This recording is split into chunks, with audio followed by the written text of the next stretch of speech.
봉독했던 마태복음 9장 35절에서 38절의 말씀을 가지고 예수 탄식 이런 제목으로 하나님의 말씀을 나누도록 하겠습니다.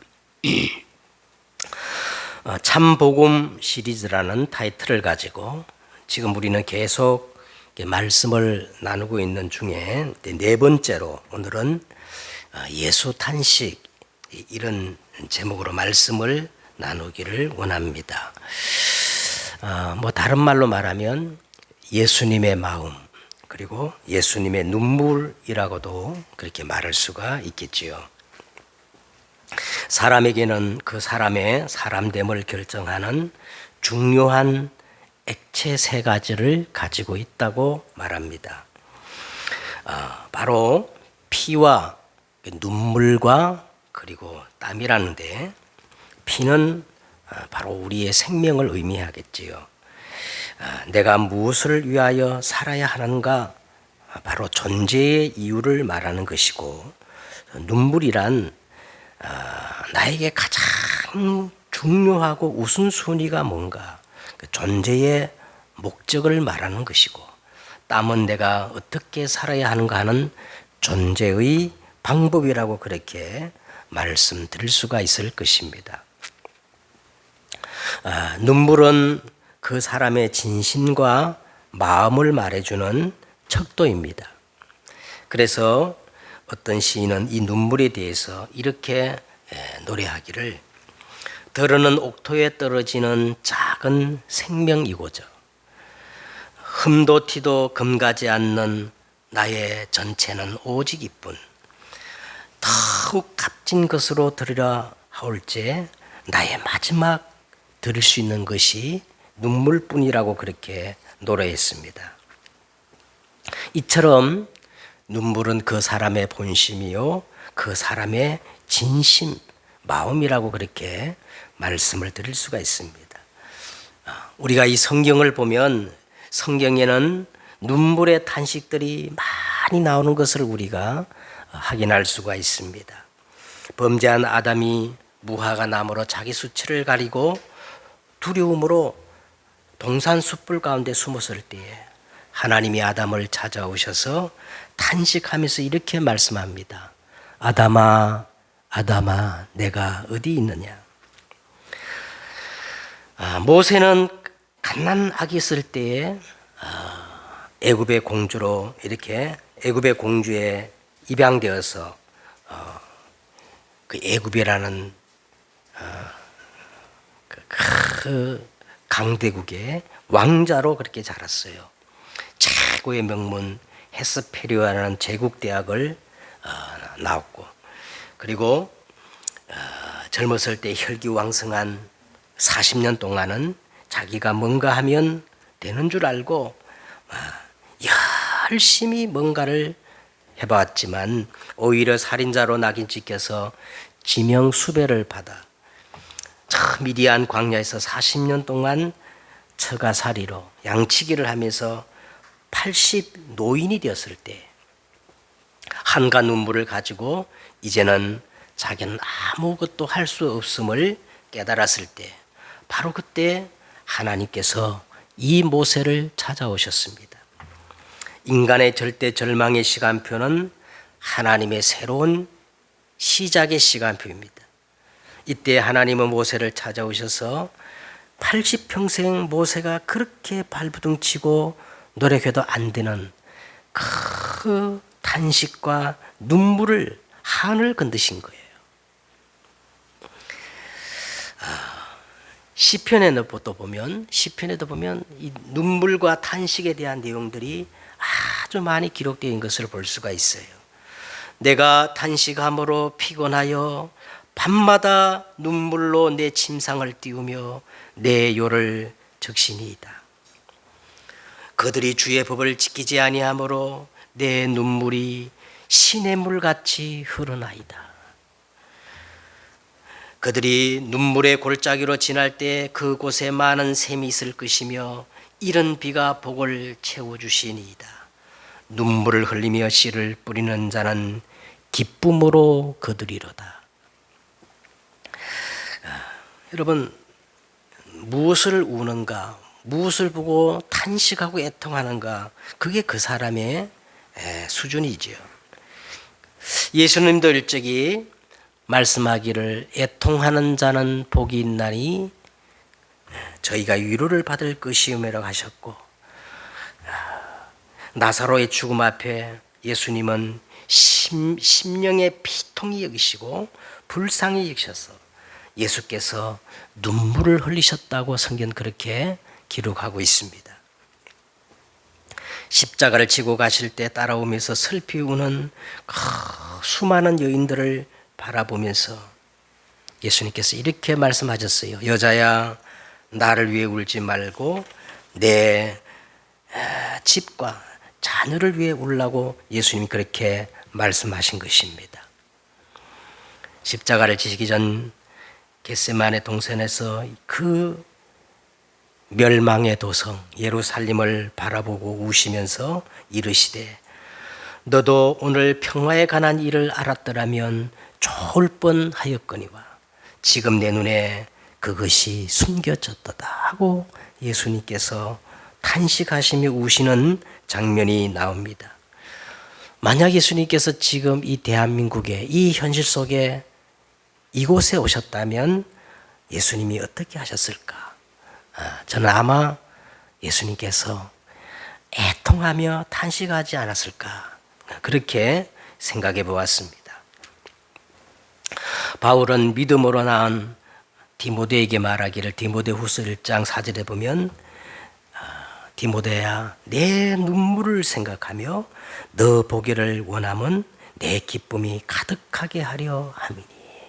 이게 무슨 말입니까? 사도 바울과 이 믿음의 아들 디모데는 눈물이 통했다는 거예요. 이게 얼마나 아름다운 관계예요. 예?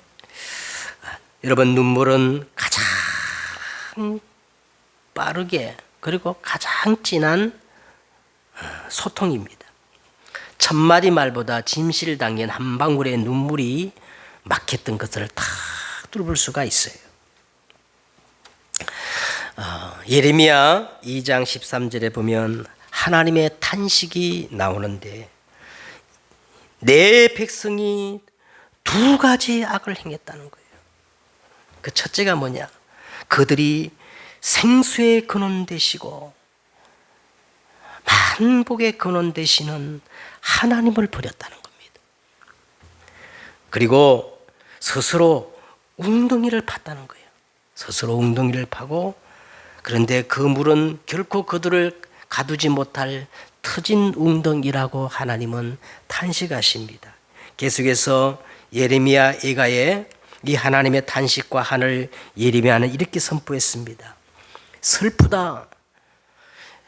변할 수 없는 순금이 어찌 그리 금이빛을 입고 순금이 변질되었는가. 순금에 비할 만큼 보배로운 시온의 아들들이 어찌 그리 토기장이가 만든 질항아리 같이 여김이 되었는고.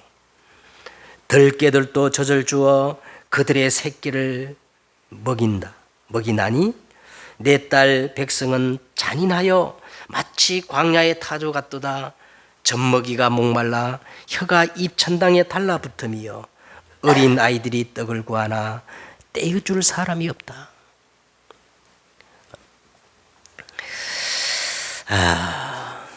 여러분, 우리 인생이 정말 창세기 3장 중대 문제, 근본 문제 다 저렇게 빠져서 고통당하는데 이 복음을 전할 자가 없다고 하나님은 그렇게 탄식을 하고 있는 것입니다.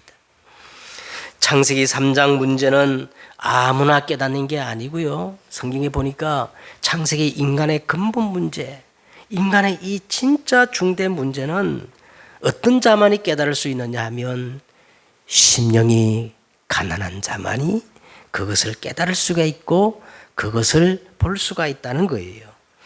정직하지 못하고 진실하지 못한 사람은 절대 깨닫지 못하는 것이 창세기 3장 문제입니다. 그러면 도대체 창세기 3장 문제가 뭘까요? 여러분, 인간은 태어날 때부터 본질적으로 뭐를 가지고 태어나느냐? 원죄를 가지고 태어나는 거예요. 이 원죄는 죄를 지어서 죄인이 아니라 태어날 때부터 어쩔 수 없이 죄인으로 태어나가지고, 그래서요, 사람은 뭘 해서 죄를 지어서 죄인이 아니라 숨 쉬는 자체가 죄예요. 존재 자체가 죄예요. 어쩔 수 없이 죄를 지을 수밖에 없는 죄인으로 태어난 겁니다. 그래서 성경은 아주 단정적으로 분명한 어조로 이렇게 선언했습니다. 모든 사람이 죄를 범하였음에 하나님의 영광에 이르지 못하더니 의인은 없나니 하나도 없다고 그렇게 선언하셨어요. 여기에 대해서 아니요 하는 자는 자신을 속이는 자요, 양심을 속이는 자요, 하나님 앞에 거짓말하는 자요. 지난주 우리 욥기를 봤지요. 지난주에 나오는 욥기에 나오는 것처럼 내 의를 세우려고 하나님을 악하다 하는 자입니다. 인간은 죄인이기 때문에 당연히 이 세상에는요, 재앙과 저주가 올 수밖에 없어요. 인간은 계속적으로 재앙과 저주 속에서 몸부림치며 살 수밖에 없는 겁니다. 그러면 이 죄 문제를 어떻게 합니까? 예? 고행하면 됩니까? 수행하면 됩니까? 마음을 비우면 됩니까? 죄는 죄로 끝나는 것이 아니라 다 치명적이고 심각한 문제 속에 우리 인생을 빠뜨려요. 죄를 짓는 자는 마귀에게 속하나니 마귀는 처음부터 범죄함이니라. 너희는 너희 아비 마귀에게서 났으니 너희 아비 욕심대로 너희도 행하고자 하느니라. 이 죄의 문제를 해결하지 못하면 자신의 노력과 의지와 상관없이, 자신의 공로와 상관없이 절대 빠져나올 수 없는 운명의 노예가 됩니다. 운명의 노예가 돼요. 못 빠져나와요. 이 운명을 쥐고 장난치는 존재가 성경에 분명히 이름을 말했어요. 큰 붉은 용, 옛뱀, 마귀라고도 하고 사단이라고도 하며 온 천하를 깨는 자 그 사자들 귀신, 그리고 이 존재가 밤낮 참수하며 인간에게 틈을 노리고 멸망시키려고 도적질하고 죽이고 멸망시키려고 괴계를 쓴다는 거예요. 죄와 운명 속에 빠진 인간은 언뜻 보기에는요, 행복한 것 같고 진짜 아무 문제 없는 것 같지만은 영혼이라는 시간표를 바라보면 다 전부 쾌락이에요. 쾌락입니다. 성공하는 것 같이 보이지만 대단하고 뭔가를 다 성취하는 것 같지만은 나중에 알고 보면 전부 허무요 공허요 바벨탑에 불과한, 그야말로 다 지옥 배경입니다. 평안이 없어요. 안식이 없습니다. 죄와 운명, 지옥 배경, 이것이 인생의 세 가지 문제인데, 이 세 가지 문제는 어떤 종교도 철학도 학문도 부정할 수 없는 인간의 실존입니다. 그래서 부처님은 마지막에 이런 말을 했다고 그래요. 업보 중생 제도불능. 인간에게는 다 죄로 인한 이 업이 있는데 80평생 내가 중생을 계도했지만 죄로 인한 이 업의 문제를 해결하지 못하겠다. 그렇게 말씀했답니다. 무연중생 제도불능. 인간에게는 뭔가 다 보이지 않는 운명이 있다는 거예요. 연이 있다는 거예요. 내가 아무리 중생을 계도하고 가르치지만 이 운명의 문제를 해결할 수 없다는 거예요. 삼세 중생 제도불능. 인간에게는 세 가지 생, 전생, 이생, 그리고 내세가 있는데 영혼에 대한 문제를 절대 해결하지 못하겠다고 그렇게 말씀하신 겁니다. 우리나라의 유명한 최고의 스님 성철 스님은 마지막에 이렇게 말했다고 신문에 났어요. 응? 내가 일평생 남녀를 속여서 지은 죄가 저 하늘에 닿고 수미산을 지나서 무간지옥에 떨어지니 그 한이 망갈래나 되는지라. 물은 물이고 산은 산이로다. 자, 보면 굉장히 진실한 분이에요. 만약 진실하지 못했다면 마지막 이런 말을 남길 사람이 누가 있겠어요? 인간의 근본 죄와 운명, 이 지옥 배경은 예수 그리스도 밖에는 답이 없습니다. 수고하고 무거운 짐진 자들아 다 내게로 오라. 내가 너희를 쉬게 하리라. 예수님은 그 누구도 하지 못했던 말을 하셨어요. 수고하고 무거운 짐진 자들아 다 너희가 알아서 길을 찾으라 말씀하지 않고 다 내게로 오라. 내가 너희를 쉬게 하리라. 나는 마음이 온유하고 겸손하니 나의 명령을 배고 내게 배우라. 그리하면 너희 마음의 쉼을 얻으리라. 내가 다 이루었다. 다른 이로서는 구원을 얻을 수 없나니 천하 사람 중에 구원 얻을 만한 다른 이름을 우리에게 주신 일이 없음이니라. 누구든지 주의 이름을 부르는 자는 구원을 얻으리라. 내가 곧 길이요 진리요 생명이니 나로 말미암지 않고는 결코 아버지께로 올 자가 없느니라. 예수 그리스도 밖에는 다른 진리가 없습니다. 다 요란하게 하는 것이고요.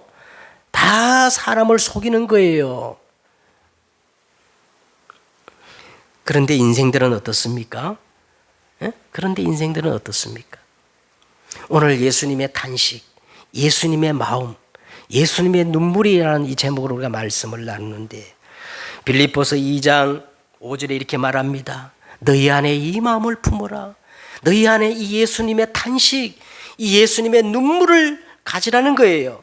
곧 그리스도 예수의 마음이니 그는 근본 하나님의 본체이시나 하나님과 동등됨을 취할 것으로 여기지 아니하시고 오히려 자기를 비워 종의 형체를 가지사 가장 낮은 모습으로 인간, 사람들과 같이 되셨고 사람의 모양으로 나타나셔서 자기를 낮추시며 죽기까지 복종하셨으니 곧 십자가에 죽으심이라.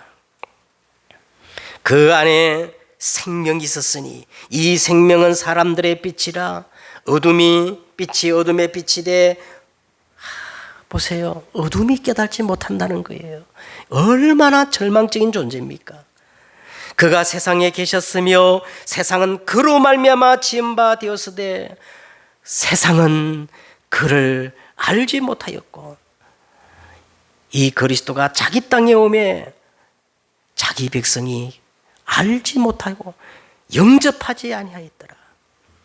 여기에 예수님의 눈물이 있고 탄식이 있고 그리스도의 마음이 있는 거예요. 그래서 오늘 본문을 보니까 예수님이 이 현장을 보고 예수님이 탄식하신 겁니다. 오늘 본문을 보세요. 무리를 보시고 어떻게 해요? 불쌍히 여기시고. 여러분 이제 우리가 참복음 시리즈 4번째 시간인데 첫째 예수 생명, 예수 구원, 예수 축복. 정말 여러분이 이 복음을 깨달았다면 당연히 우리에게 탄식이 나오게 돼 있어요. 복음 없는 이 세상, 복음 없는 우리 가문, 복음 없는 내 사랑하는 사람들을 보면서 예수님과 같이 눈물을 흘리는 사람이 진짜 참 복음을 가진 사람이요. 여러분 그런 마음이 없다면 한번 확인해 보세요. 내가 가진 복음이 진짜 유일한 복음이고 절대적인 복음이 맞는가? 오늘 예수님께서 무리를 보시고 어떻게 했어요? 에?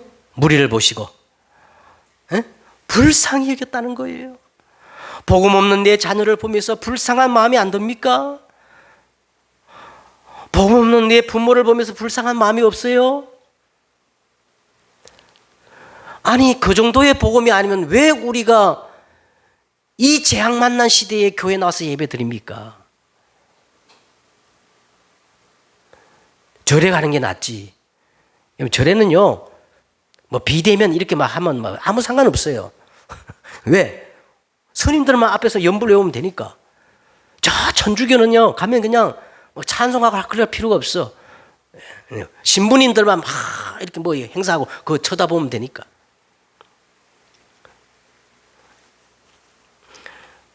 여러분 무리를 보시고 예수님처럼 불쌍히 여기는 마음이 있어야 되는 겁니다. 이는 그들이 목자 없는 양과 같이. 자 보세요. 모든 사람들이 하나님을 떠나서 지금 지옥 배경 속에서 몸부림치며 지금 살아가고 있습니다.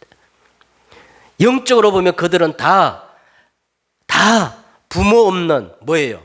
영적 고아들이에요. 고아들. 영적 고아요. 영적 거지들입니다. 그래서 고생하며 기진함이라. 이에 제자들에게 이르시되 추수할 것은 많대. 여러분 현장에 추수할 것이 많아요, 적어요? 안 보입니까? 왜 안 보이느냐? 우리가 그리스도의 마음, 예수 탄식이 없기 때문에 그래요. 오늘 우리가 그리스도의 마음을 가지고 이 예수 탄식이 진짜로 있다면 현장에 추수할 것이 너무나 많아요. 복음 전해야 할 사람이 너무나 많아요. 그런데 그게 안 보인다면 우리는 다시 한번 오늘 우리를 점검해 봐야 됩니다. 보세요. 일꾼이 적으니 출수할 일꾼을 보내주소서 청하라.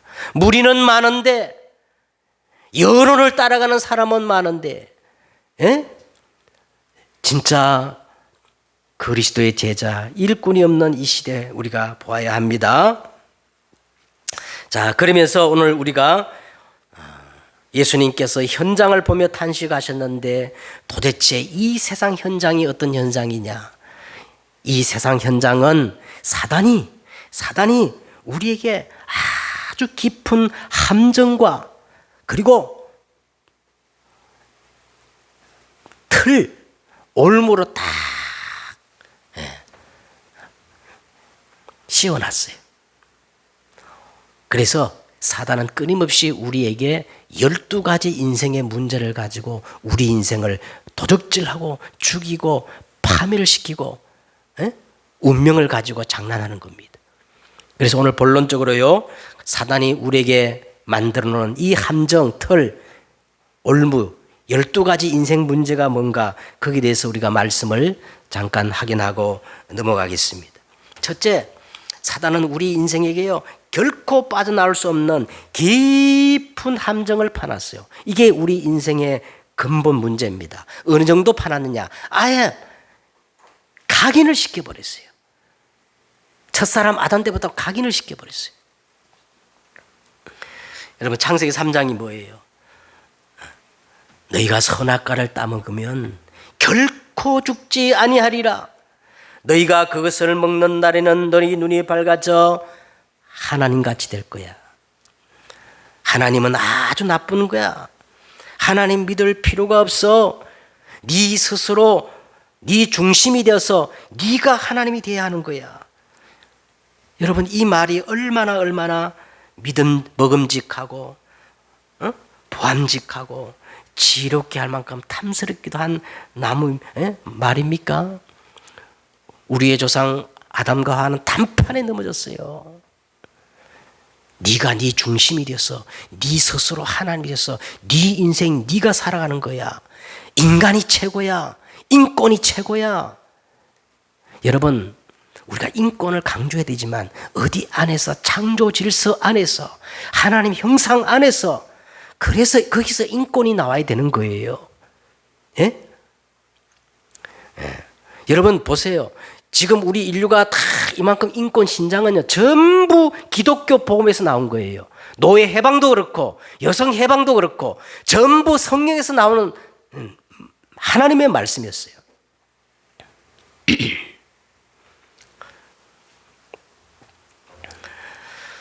자, 창세기 6장입니다. 인간이 스스로 하나님이 되면 행복할 줄 알았는데, 근데 보세요. 알고 보면 네피림, 눈에 보이지 않는 사단에게 완전히 장악된 겁니다. 지금 3단체가요 세계를 장악하는 방법 중에 방법이 뭐냐? 접신 운동이에요. 다른 영을 받게 하는 거예요. 이게 네피림 운동입니다. 하나님의 아들들이 사람의 딸들의 아름다움을 보고 자기들이 원하는 모든 여자로 아내로 삼았다는 겁니다. 이게 뭡니까? 하나님의 아들들이란 말은 언약의 백성이에요. 이 언약의 백성이 사람의 딸들의 그 아름다움에 도취돼 가지고 그 언약을 변질시킨 겁니다. 혼합주의가 됐다는 거예요. 다원주의가 됐다는 거예요. 여러분 지금 교회 안에는 이 종교 다원주의와 포스트 모더니즘이 판을 치고 있습니다. 절대적인 게 어디 있냐는 거예요. 다 상대적인 것이지. 에? 너무나도 좋은 말 같지요. 그래서 여호와의 신이 영원히 사람과 함께하지 아니하리니 이는 그들이 육체가 됨이니라. 교회마저 세상은 그렇다 하더라. 교회마저 전부 현세적이고 육신적이고 물질적인 가치를 추구하는 네피림에 빠져버린 겁니다. 돈이면 무엇인지 다 할 수 있다고 생각합니다. 물질 만능주의. 근데 이것을 알고 보면 네피림 사단에게 완전히 장악된 거예요. 자, 그러면 어떻게 될까요? 그 다음 반드시 재앙이 오게 되는 겁니다. 다른 방법이 없잖아요. 창세기 11장 바벨탑, 요게 사단이 우리 인간에게 깊이 각인시켜 놓은 함정입니다. 우리가 지금 가장 많이 쓰는 단어가 뭐예요? 최신형, 휴대폰을 사더라도 최신형, 최첨단. 이것이 인간이 쌓아 올린 물질 문명의 바벨탑이에요. 얼마나 대단합니까? 앞으로 4차 산업이 본격화되면요, 무슨 일이 일어날지 몰라요. 어떤 변화가 올지도 몰라요. 그야말로 미중류의 시대예요. 창세기 11장에 보니까 온 땅의 언어가 하나요 말이 하나였더라. 이게 뭔 말이에요? 세상 모든 사람의 기본적인 사상이요 기준이 뭐냐? 보편적 그 가치를 말하는 겁니다. 온 땅의 언어가 하나요 말이 하나였더라. 그게 뭐냐? 성공이 최고야. 목적과 목적을 위해서 수단과 방법은 다 정당화될 수가 있어. 성공이면 최고야. 자, 이에 그들이 동방으로 옮기다가 신할 평지를 만나 거기 거류하며, 아니 하나님을 떠난 사람들이 점점 하나님을 떠나면 재앙이 오고 저주가 오고 심판이 오고 그렇게 되는데 신할 평지를 만나는 거예요. 아무 문제가 없고 더 잘 되는 겁니다. 그래서 인간들이 뭐라고 그럽니까? 서로 말하되 자 우리가 벽돌을 만들어 견고히 굽자 하고 벽돌로 돌을 대신하여 역청으로 진흙을 대신하고 또 말하되 자 성읍과 탑을 건설하여 그 탑 꼭대기를 하늘에 닿게 하여 우리 이름을 내고 지면에 흩어짐을 면하자. 하나님 따위는 필요 없어. 창조 질서는 필요 없어. 에? 하나님이 만드는 저 돌을 대신해서 우리가 벽돌을 만들고 과학을 발전시키고 물질 문명을 발전시켜서 그 진흙을 대신해서 역청으로 우리의 성읍과 탑을 건설하여 그 탑 꼭대기를 저 하늘에 닿게 하여 인간의 이름으로 지면에 흩어짐을 면하자. 여러분, 이게 지금 이 세상에 가장 사단이 각인시켜놓은 함정이에요. 나 중심, 물질 중심, 성공 중심. 한번 이 세상을 한번 보세요. 지금 온통 세상의 흐름, 문화, 모든 가치관이 다 여기 있지 않습니까? 성경이 너무나 정확하지 않아요? 그 다음에 두 번째, 그 정도가 아니고 사단이 우리 인생에다가 절대 벗어날 수 없는 프레임을 딱 씌웠어요. 틀을 만들어 놨어요. 그게 뭐냐? 전통, 문화, 종교라는 틀입니다. 사람들은 말을 안 해도요, 전부 운명에 묶여 있어요. 그래서 심각한 문제가 오면 점을 치기도 하고. 그렇지요?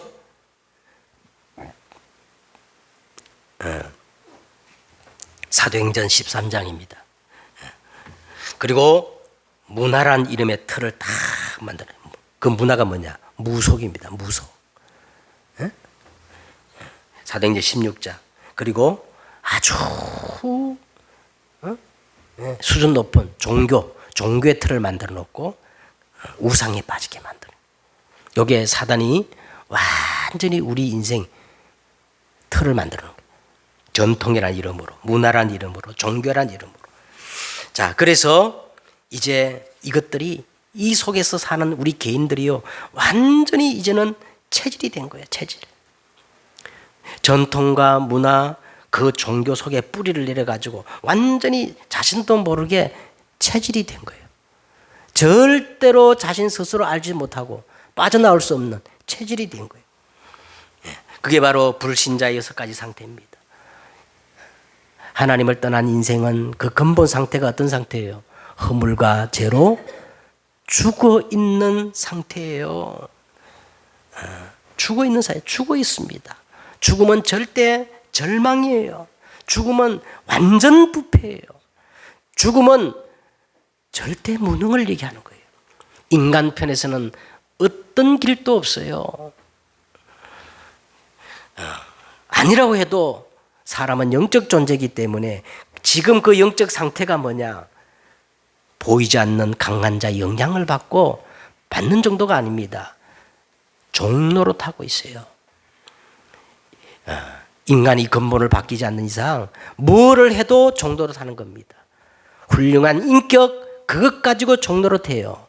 훌륭한 선행, 그것 가지고 사단의 종로로 타는 거예요. 영적 상태입니다. 그 정신 상태는 어떻습니까? 본질상 진노의 자녀가 이미 결정되어 있기 때문에 날이 가면 갈수록 수고하고 묵은 인생의 짐을 지게 됩니다. 이 짐이 막 버거운 사람은 이제 시달리는 거예요. 시달려요. 시달리는 사람 많습니다. 안식이 없어요. 평안이 없어요. 늘 불안합니다.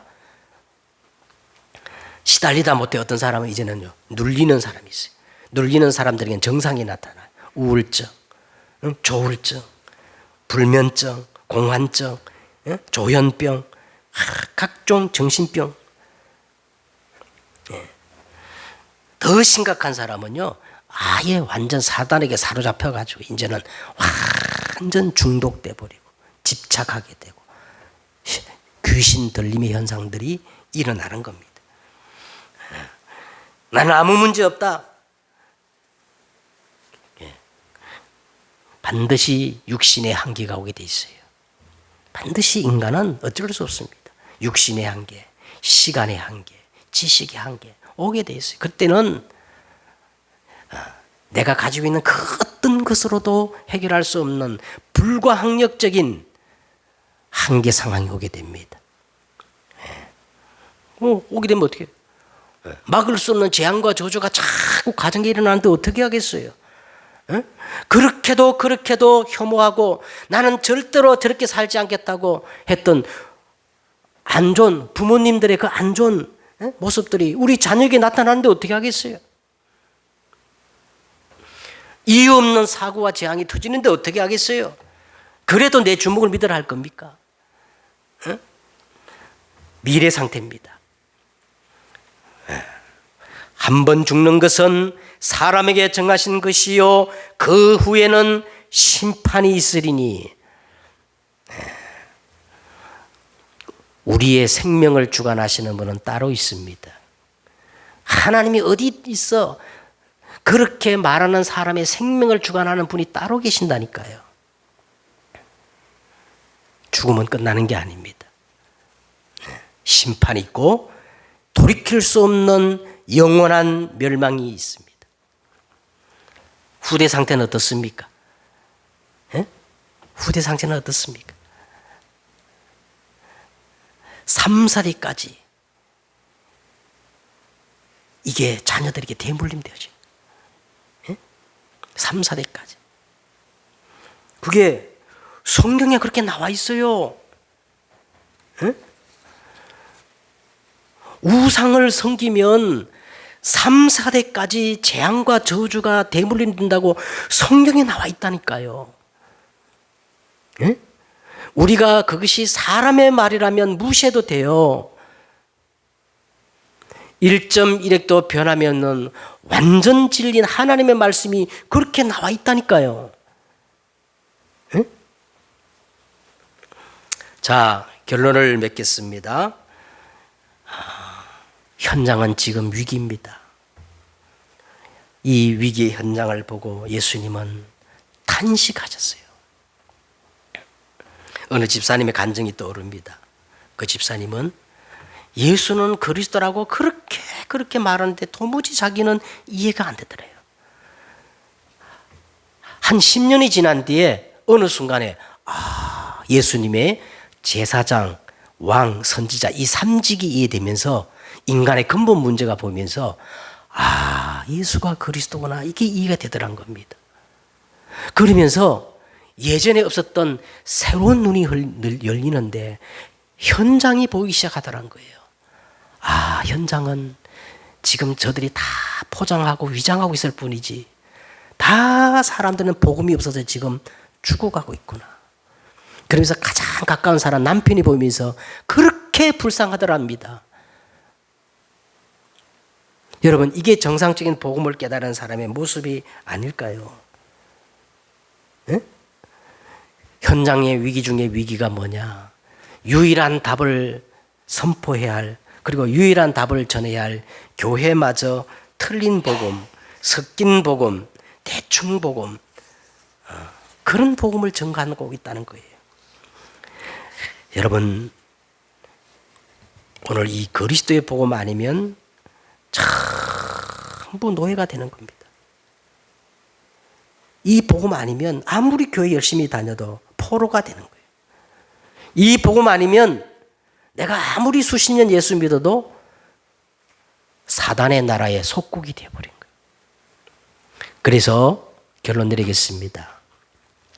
오늘 여러분, 이 영적 문제에 대한 한이 있어야 돼요. 탄식이 있어야 돼요. 그래서 어떤 답이 나와야 되느냐? 우리는 그냥 복음이 아니에요. 그냥 복음 가지고는 절대 이 문제를 해결할 수 없어요. 그냥 복음이 아니고 오직 복음이어야 됩니다. 오직 복음. 창세기 3장 15절 여자의 후손 아니면 이 뱀의 머리를 깨트릴 수가 없어요. 이스라엘에게 하나님은 역사할 때 수없이 이것을 강조했지만은 이걸 희미하게 붙잡은 게 종교가 되는 겁니다. 영적 문제를 막을 수 없어요. 예? 6월절 어린 양 피 아니면 그 애굽의 10가지 재앙을 막을 수가 없다니까요. 그렇죠? 예? 보라, 처녀가 아들을 낳으니 그 이름을 임마누엘이라 하리라. 하나님이 함께하지 않으면요, 이 지옥 배경이 천국 배경으로 바뀌지 않아요. 이 세 가지를 합친 단어가 그리스도입니다. 그래서 오늘 여러분 진짜 이 오직 복음을 가지고 저 죽어가는 현장을 보면서 누구의 마음을 품어라? 그리스도의 마음을 품고 애통하고 통회하고 탄식이 있어야 됩니다. 눈물이 있어야 돼요. 승리하는 여러분 되시기를 주 예수 이름으로 축원드립니다. 기도하겠습니다. 하나님, 오늘 우리가 예수님처럼 현장을 보면서 탄식하는 마음, 그리스도의 마음을 품게 하여 주옵소서. 더 나아가서 그냥 복음이 아니고 절대 복음, 오직 복음의 주역이 될 수 있도록 주님을 우리 인도해 주시옵소서. 예수 그리스도의 이름으로 기도드렸사옵나이다. 아멘.